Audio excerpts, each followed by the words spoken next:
మహిళలకు క్యాన్సర్ విరుగుడు టీకా త్వరలోనే దేశవ్యాప్తంగా అందుబాటులోకి తెస్తున్నాం. ఈ టీకా రొమ్ము, నోటి, గర్భాశయ క్యాన్సర్లు నియంత్రిస్తుంది.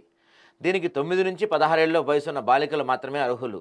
కేంద్ర వైద్య ఆరోగ్య శాఖ మంత్రి ప్రతాప్ రాజ్ జాదవ్ వెల్లడి. సరే సార్, అట్లీస్ట్ 9 నుంచి 16 ఏళ్ళలోపు ఉన్న వాళ్ళకైనా మీరు ఫ్రీగా ఈ దాన్ని ఏమంటారు వ్యాక్సిన్ ఇవ్వబోతున్నారు. మేము సంతోషం పడుతున్నాం దానికి. ఎందుకంటే చాలా కష్టంగా ఉంది పరిస్థితి బయట పరిస్థితి చాలా కష్టంగా ఉంది. ఎందుకంటే ఇవాళ రేపు రోజుకు ఒక క్యాన్సర్ కేసులు వింటున్నాం మనం.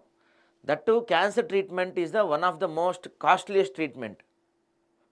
క్యాన్సర్ హాస్పిటల్, ఈ బసవతారకం క్యాన్సర్ హాస్పిటల్ ఉంటుంది కదా మన బాలకృష్ణ వాళ్ళది, దాంట్లో కూడా మినిమం 15 లక్షలు ఖర్చు అవుతుంది తెలుసా క్యాన్సర్ ట్రీట్మెంట్ కోసం. అదేం ఫ్రీ కాదు, మినిమం 15 లక్షలు ఖర్చు అవుతుంది. అట్లీస్ట్ మీరు ఇప్పటి నుంచైనా ఫ్రీగా ఒక వ్యాక్సిన్ ఇవ్వటం మొదలుపెట్టారు. Great initiation. మొన్నే కనిపెట్టారు ఈ వ్యాక్సిన్ క్యాన్సర్ రాకుండా.